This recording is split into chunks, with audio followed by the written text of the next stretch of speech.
semua, perkenalkan nama saya Ifadila Fauziani dengan NIM 205240070.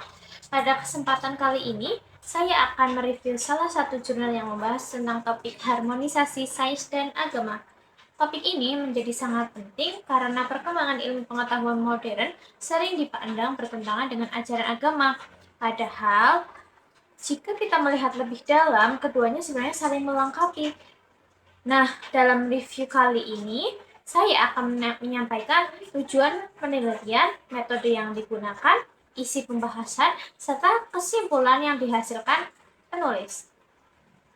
Oke, langsung saja. Yang pertama, latar belakang dan tujuan penelitian. Jurnal ini berangkat dari kegelisahan akademik bahwa sebagian masyarakat melihat sains dan agama sebagai dua entitas yang saling bertolak belakang. Sains dianggap rasional dan berbasis bukti empiris, sedangkan agama dipandang sebagai sesuatu yang dogmatis dan tidak dapat diuji secara ilmiah. Padahal sejarah menunjukkan bahwa banyak ilmuwan besar di masa lalu justru terinspirasi oleh keyakinan keagamaannya.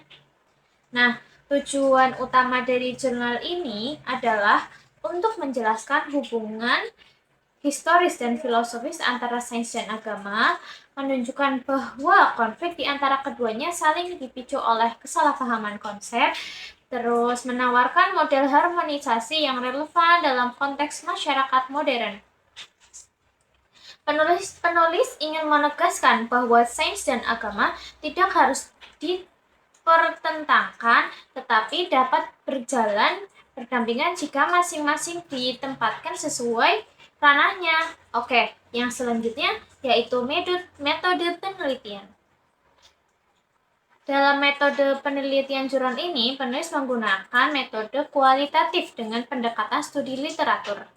Jadi, penulis mengkaji berbagai referensi seperti buku filsafat ilmu, jurnal teologi, artikel sains modern, serta pandangan tokoh-tokoh besar seperti IBN, RUSHD, Al-Ghazali, Stephen Hawking, dan Ian Robert.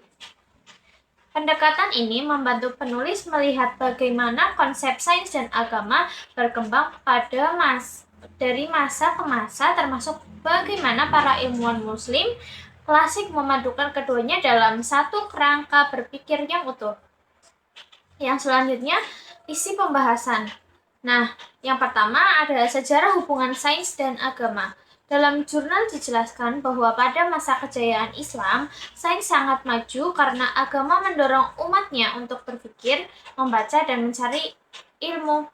Tokoh seperti Al-Khawarizmi, Ibnu Sina, dan Al-Biruni adalah contoh ilmuwan yang memandang bahwa mempelajari alam adalah bagian dari ibadah karena alam dianggap sebagai ayat-ayat Tuhan. Nah, barulah pada abad ke-17 hingga abad 19 di barat muncul ketegangan antara gereja dan ilmuwan yang kemudian melahirkan pandangan bahwa sains agama tidak sejalan. Yang selanjutnya yaitu perbedaan ranah sains dan agama. Penulis menekankan bahwa sains dan agama memiliki objek, metode, dan tujuan yang berbeda. Kalau sains mempelajari fenomena alam melalui observasi dan eksperimen, sedangkan agama memberikan petunjuk, moral, nilai, dan tujuan hidup. Nah, konflik terjadi ketika masing-masing mencoba masuk pada wilayah yang bukan perannya. Misalnya, ketika agama dipakai untuk menjelaskan proses ilmiah secara detail atau ketika sains mencoba menyimpulkan bahwa Tuhan tidak ada. Yang selanjutnya yaitu metode harmonisasi menurut Ian Robert. Jurnal ini mengutip 4 model hubungan sains dan agama dari Ian Robert. Yang pertama ada konflik, menganggap bahwa sains dan agama saling meniadakan. Yang kedua, independensi. Keduanya dipisah total dan tidak perlu bertemu. Yang ketiga yaitu dialog.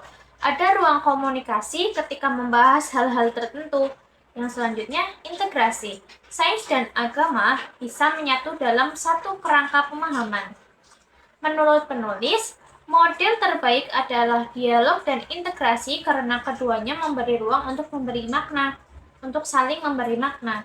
Oke, selanjutnya yaitu contoh harmonisasi dalam kehidupan modern.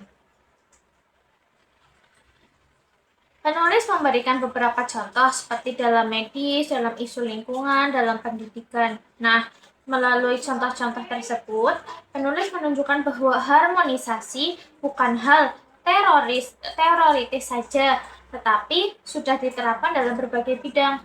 Kelebihan dan kekurangan jurnal ini yaitu kelebihannya pembahasannya yang sangat komprehensif dan kaya referensi.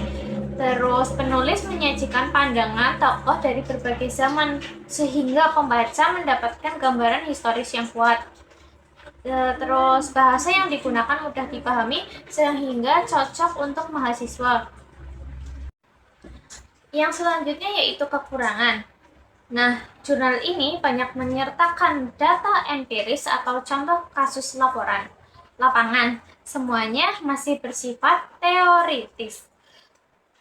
Terus beberapa argumen lebih fokus pada perspektif agama Islam sehingga kurang mencakup pandangan agama lain. Namun, secara keseluruhan, jurnal ini tetap sangat bermanfaat untuk memahami relasi sains dan agama. Yang terakhir yaitu kesimpulan. Nah, penulis menegaskan bahwa sains dan agama bukan musuh, melainkan dua pendekatan untuk memahami realitas sains dan memahami realitas.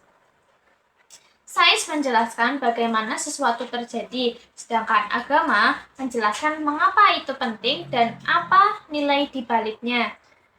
Harmonisasi dapat terjadi jika kedua dihargai sesuai perannya. Nah, secara umum, jurnal ini memberikan kontribusi penting dalam wacana keilmuan modern, terutama dalam konteks pendidikan dan kehidupan sosial masyarakat yang sering menganggap keduanya saling bertentangan.